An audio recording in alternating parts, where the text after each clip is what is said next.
The lost episode of The Amazing World of Gumball that never aired. It was a perfectly ordinary Tuesday morning at Elmore Junior High when Gumball noticed something peculiar about his reflection in the bathroom mirror. His reflection was smiling, but Gumball wasn't.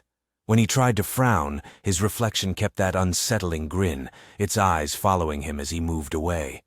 Darwin was waiting by the lockers, but something was different. Darwin's usual cheerful demeanor seemed forced, his smile too wide, stretching beyond what should be physically possible. When Gumball mentioned the strange mirror incident, Darwin's head tilted at an unnatural angle. "That's wonderful, Gumball," Darwin said, his voice carrying an odd echo. "The mirrors are finally working properly." In Miss Simeon's classroom, every reflective surface told the same disturbing story. The windows, computer screens, even his desk showed his reflection behaving independently. While Gumball sat still, his reflection was writing frantically. During lunch, Anais approached with her usual confidence, but her pink fur shimmered strangely. She carried Daisy the donkey, but the stuffed animal's button eyes appeared to blink when no one was looking directly.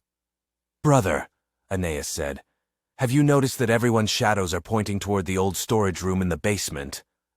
Penny floated nearby, her shell crackling with sinister energy. Tobias was there too, his rainbow colors shifting in patterns that hurt to look at. Even Banana Joe's usual jokes fell flat. The school bell rang, but instead of its normal chime, it produced whispers in a language none of them recognized. Students began moving toward their classes, but their movements were too synchronized. The hallways seemed longer than usual, stretching endlessly. Lockers opened and closed by themselves, revealing contents that belonged to students who had graduated years ago. When Gumball reached the basement storage room that all shadows pointed toward, he found his family waiting. Nicole stood there in her work clothes, but her blue fur had taken on a metallic sheen. Richard was present too, his pink form somehow more substantial. "We've been waiting for you to understand," Nicole said, her voice carrying the same strange echo. "The reflections, the shadows, the whispers, they're all trying to show you something important about Elmore." The storage room walls were covered with photographs of every student who had ever attended Elmore Junior High.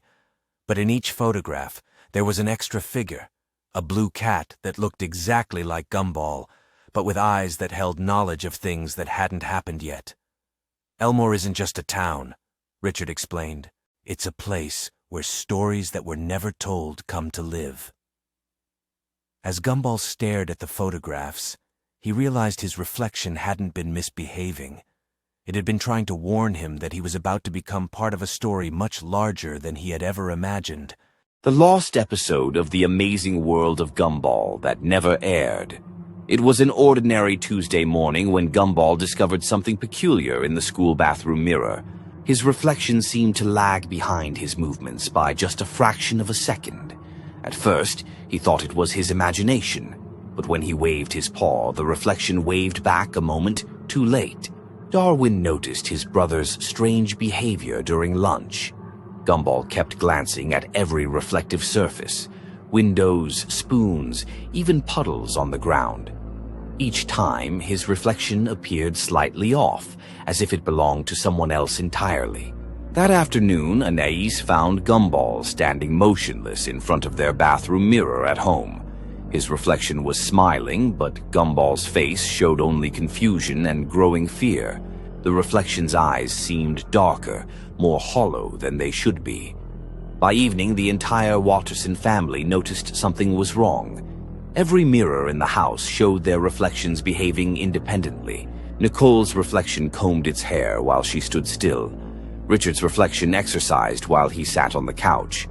But Gumball's reflection was the most disturbing of all. It never stopped smiling that unnaturally wide grin. The mirrors began to multiply throughout Elmore. Shop windows, car mirrors, even the surface of the school pond, all showed the wrong reflections. The townspeople walked around in a daze, unable to look away from their distorted selves. Gumball realized the truth when he saw his reflection mouth words he wasn't speaking. "We've been waiting so long to switch places." The mirror world had been watching, learning, preparing to take over. One by one, the reflections were stepping out of their glass prisons, leaving the real inhabitants trapped behind the cold, silent surface. The last thing anyone saw was Gumball's reflection climbing out of the bathroom mirror, while the real Gumball pressed his paws against the glass from the other side, his silent screams echoing in a world where no one could hear him anymore.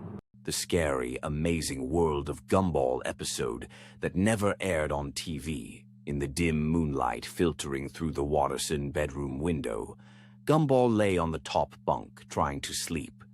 Darwin, below, snored softly. Suddenly, a strange scratching sound came from under the bed. Gumball froze. He cautiously peered down, but saw nothing. The scratching repeated, this time from the closet. Gumball woke Darwin. "What is that?" Darwin whispered, his eyes wide. They both listened. The sound moved to the hallway. Richard and Nicole slept in their room, unaware of what was happening. Anais, however, heard the noise and peeked out of her room. She saw shadows moving on the wall. The shadows were strange, unlike anything they had seen before. Gumball and Darwin stepped into the hallway. The shadows took the form of eerie creatures. They weren't aggressive, but their presence was terrifying. The creatures began to move slowly towards the living room. Gumball and Darwin followed them, trying to be quiet. In the living room, the shadows began to gather around the television. The screen flickered, showing distorted images. These were scenes from their own lives, but twisted and ominous. Anais joined them, her face pale.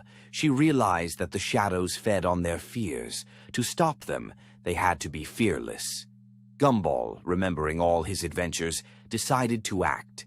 He grabbed the remote and turned off the television. The shadows hissed and began to disappear. Darwin and Anais followed his lead, trying to be brave.